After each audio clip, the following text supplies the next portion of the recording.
Your director's your storyteller, and that's the person. You got some 25-year-old exec telling the director what it should be. That's crazy. I would love to get y'all's thoughts on this. I teased this a little bit ago, and this is kind of the story over the weekend. We only got a few minutes left, but I did want to get to this. This was kind of trending over the weekend. It has roughly 13 million views over on X. And this is a reviewer. His name is Chris Stuckman, I believe. Are you familiar with this guy? He's a YouTube reviewer. Have you heard of this guy before? I think I'm familiar with this story. I think I saw it on X. Okay. So, Flash, you're familiar with Stuck, yeah? Yeah, I don't watch a lot of his content, but I saw the controversy. He doesn't want to review Madam Web. Right. So Madam Web came out, and that movie's kind of getting panned. And this is what he does for a living. He's a film reviewer. But he's gone out, and just watch this 40-second clip here just to kind of give his logic here. To myself, probably not going to do a video for this one based off of what I've heard, since I do try to keep it mostly about film celebration on this channel. Having seen the film, I'm going to tell you that this is not a movie review of Madam Web. I am not about bashing filmmakers, artists. I know how hard it is to make a movie. I do not know how hard it is to make a movie under the studio system. I was able to make an indie film without a giant corporation breathing down my neck, which is not the privilege that S.J. Clarkson had when she directed Madam Web under Sony, which I can only imagine was monumentally difficult. This is not going to be a video about Madam Web and telling you whether or not you should see Madam Web. To myself. Okay. So the long and short of it, he's saying, look, I've seen the movie. It's not good, but I'm not going to give you a review of the movie because he wants to talk about the larger zeitgeist of getting something made, right? And he talks, and I watched the entire video, and he talks about the hands and the corporatization of these studios being, putting their personal touches on these movies, and that there may be something that was written, but that's not what you're going to see in the finished product.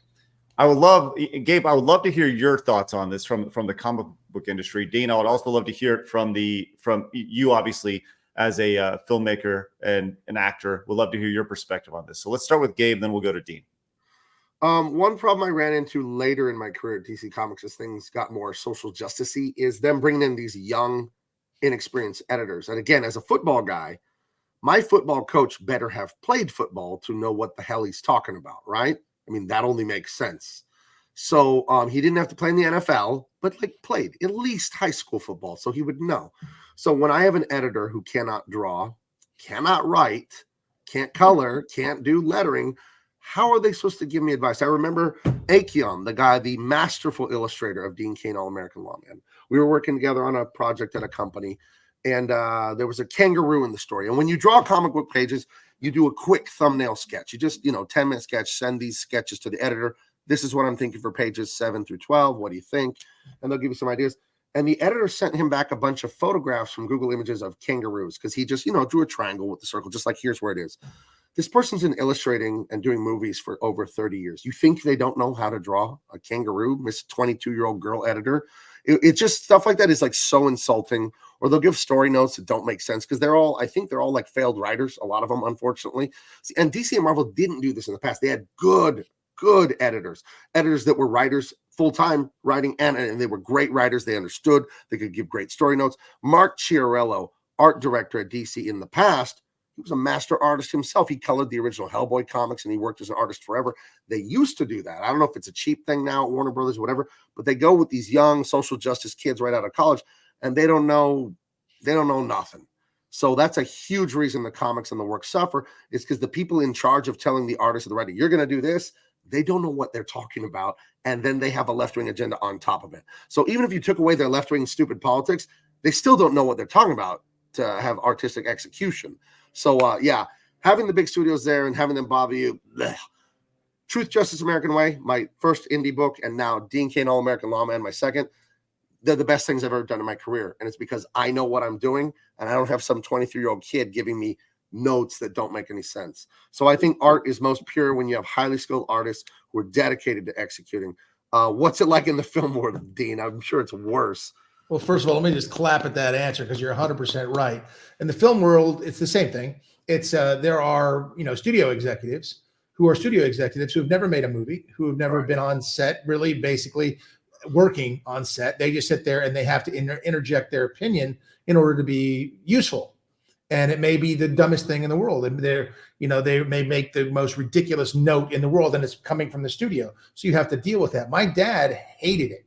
He hated when the studio was on set. In fact, one of his movies is, the studio guys, because if you're out there making the movie, you're making the movie and everybody's working and you see the studio people come out in their suits and ties and agents and things like that. And so they came on my dad's set one time, and I'm not going to say which movie or which studio exec was, but he took the person's tie and he cut it off with a pair of scissors. It did not suit. It did not do well for my dad. By the way, that was not a smart move to do, because there was somebody who took great offense to that and became, vengeful, if you will. So that's it's a terrible thing. I was watching somebody, a director, and the directors are the guys you want to talk to, the girls, gals, whatever, whoever it is. Director. I've worked with male and female directors. Love it. One of my favorite pair of female directors are the Saska twins. I don't know if you know who they are. Yeah. Jen and Sylvia Saska. I did a movie with them called Vendetta. They were so much fun. They were so great, and they cared so much about what we were doing. There was a bloody, gory, beat 'em up, tough fight, kick-ass movie. They were great. But your director's your storyteller, and that's the person. You got some 25-year-old exec telling the director what it should be. That's crazy. So I was watching some director talk about this the other day, and I forget who it was, but it was somebody very accomplished. And they were like, look, make the movie for you. You're as a director, you make the movie you want to make, and then you're invested in it personally and you care about it. And that's the movie you should make, not this movie for somebody else, not somebody else who wants to do this. But it's tough when you're working in the studio system, because they're going to inject. They're the purse strings. So that's why there's been this whole wealth of independent movies and people making movies on their own, and they tend to be better films than the studio things. The studio projects, man, you got to have it's all like a little formula. Okay, it can be one of 4 actors here, and then 3 actors here. We're going to do this thing. What's we're going to make a new Snow White because we can't come up with our own new story and blah, blah, blah, blah, blah. And she won't be white. It'll be, Snow Brown or whatever you want to call her.